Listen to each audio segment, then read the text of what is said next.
I only had about a day and a half in Hanoi. Before coming here, I had heard it was noisy, hectic, and that there wasn't much to do.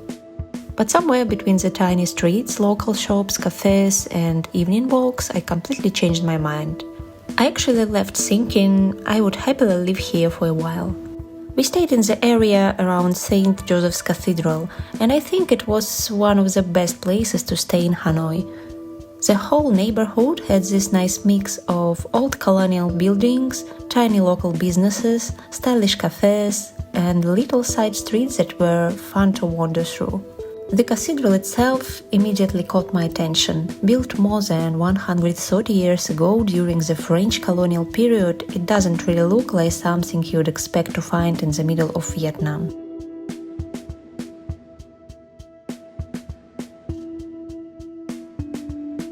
As for our hotel, let's just say it wasn't exactly cozy. The room felt a bit dark and dated, but for $25 a night, in this location, I really couldn't complain.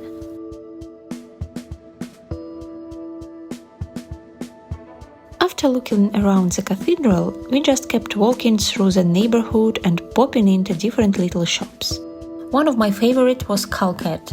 They have a few stores around Hanoi, so if you're visiting, chances you will walk past one. I'll leave the location in the description. Most of their designs are inspired by Hanoi itself. They sell postcards, stickers, magnets, tote bags, notebooks, t-shirts, and all kind of little souvenirs with this adorable cat illustration mixed into famous places around the city.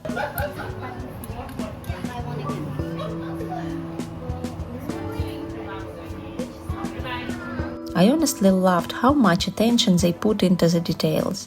Every shelf had something different, and it was one of those stores where you keep saying, okay, just one more minute.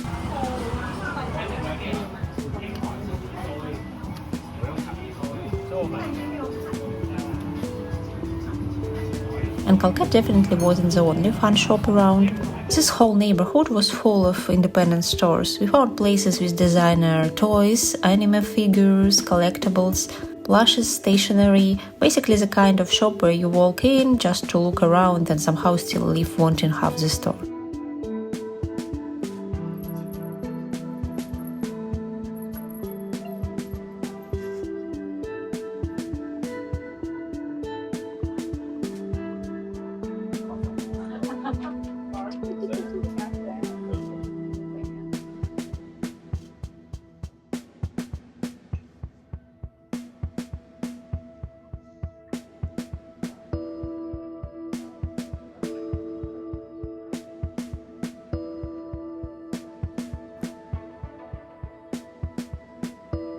Another thing Hanoi is really known for is ceramics. There are quite a few stores selling handmade pottery from local workshops, and I honestly wanted to take half of it home.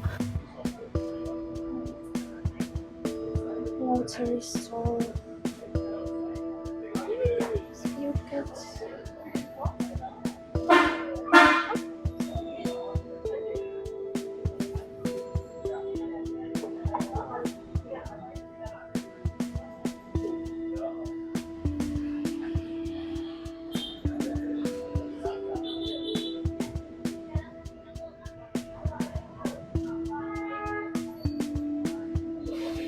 There were also plenty of shops selling handcrafted souvenirs, home decor, woven baskets, wooden sculptures, and all kinds of gifts made by local artisans. Even if you are not planning to buy anything, they're just fun to wander through. Ayana's crazy.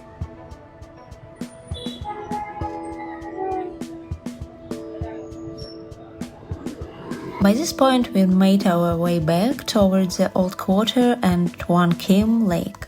This is probably the busiest part of Hanoi. It's packed with cafes, restaurants, shops, and people almost all day long. I really enjoyed walking around here, but after a few hours the crowd started to get a little overwhelmed. Right in the middle of the lake is the temple connected to the shore by the bright red bridge. It only costs about 30,000 dong to get in, so we decided to have a look. 1,500 dongs for this view.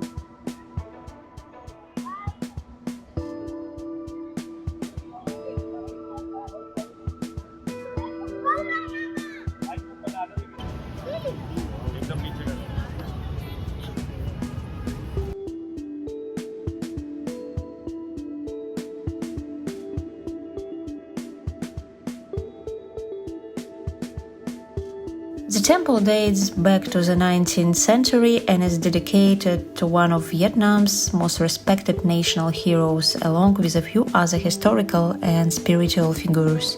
What I liked most wasn't even the temple itself. The little island felt surprisingly peaceful compared to the streets outside. You could hear birds singing everywhere, there were huge old trees, and for a while it almost didn't feel like we were still in the middle of Hanoi.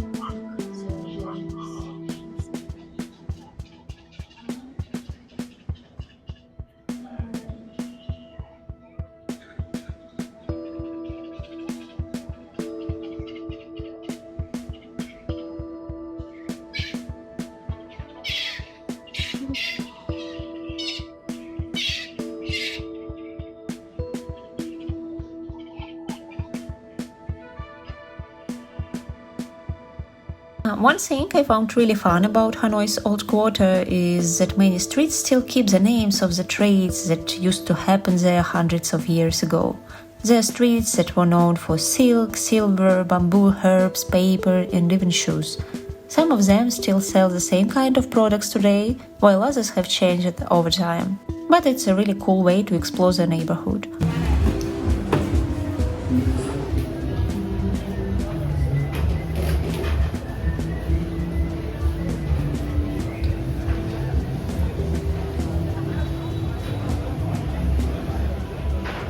After wandering around for a while, we headed to one of the city's most famous attractions, the Tan Long Water Puppet Theater. We booked seats in the second row, and I think they were around $10 each. Definitely worth it. Water puppetry actually started almost 1,000 years ago in northern Vietnam.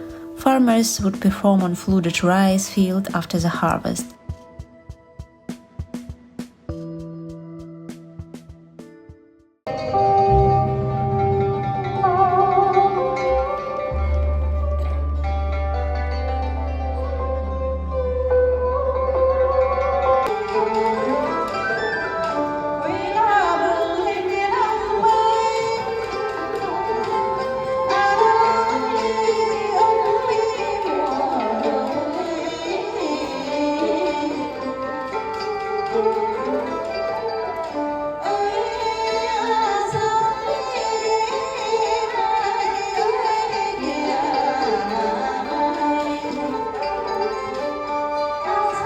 The stories are simple and sometimes a little funny, with dragons, fish, farmers, musicians, and scenes from everyday village lives.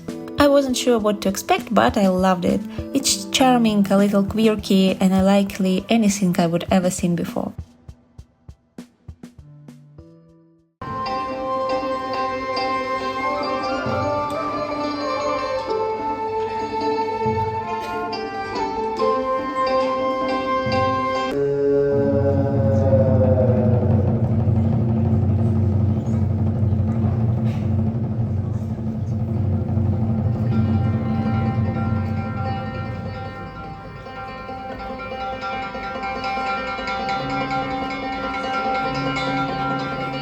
The live traditional music makes the whole performance feel even more special. Even if you don't understand every story, it's still really entertaining to watch.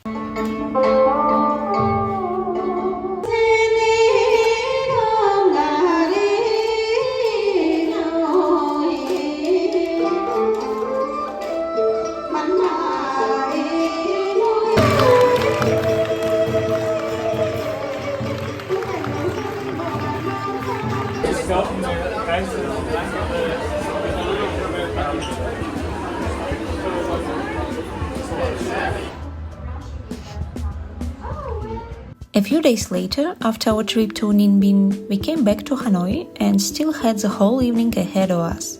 So naturally, we went shopping.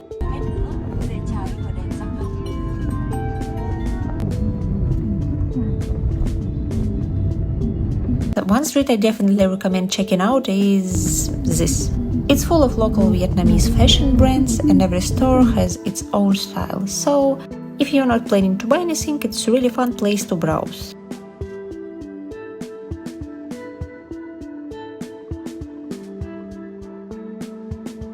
One of the first stores we walked into was PARAMO. They had lots of elegant dresses for wedding, parties and special occasions. Everything looked beautifully made with soft fabrics and really nice details. Most dresses were around 1 to 4 million dong, depending on the design.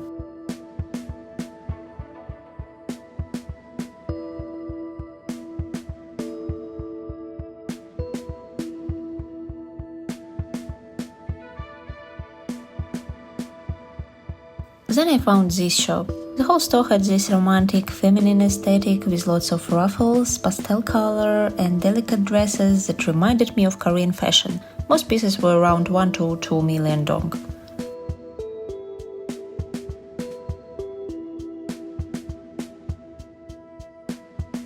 I also spent way too much time in key closet. The style was a bit more modern and wearable with matching sets, denim, blazers and simple dresses you could easily wear every day. I already made a separate short about DMC because I ended up trying so many outfits there.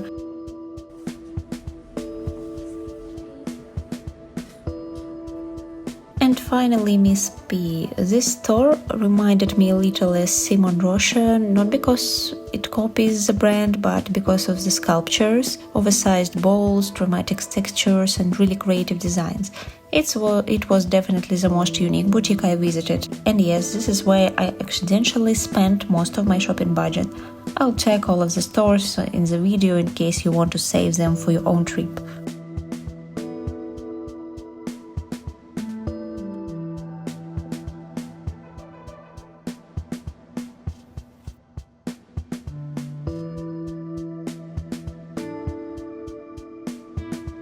After carrying shopping bags around for a while, it was finally time for the train street. The idea is surprisingly simple. People sit in cafes just a few centimeters from the railway tracks, and a couple of times a day an actual train passes right through the middle of the street. Before it arrives, the staff suddenly start moving everyone back, folding tables, carrying chairs inside and making sure nothing is left too close to the tracks. I thought it was going to be one of those overhyped tourist spots, but the moment the train came through, I completely changed my mind.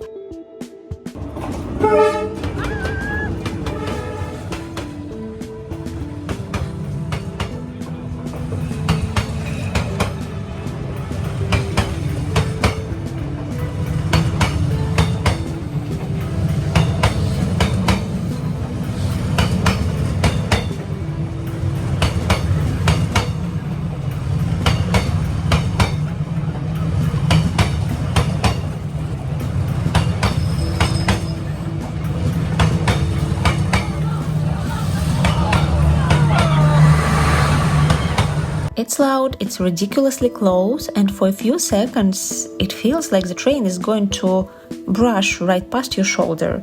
As soon as it disappears around the corner, everyone drags the table back out, people sit down again, and within 2 minutes it's like nothing even happened.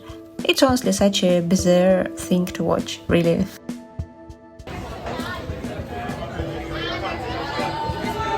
And this was the end of our time in Hanoi. I still wanted to explore the Japanese Quarter and a few more neighborhoods, but we'll save that for next time.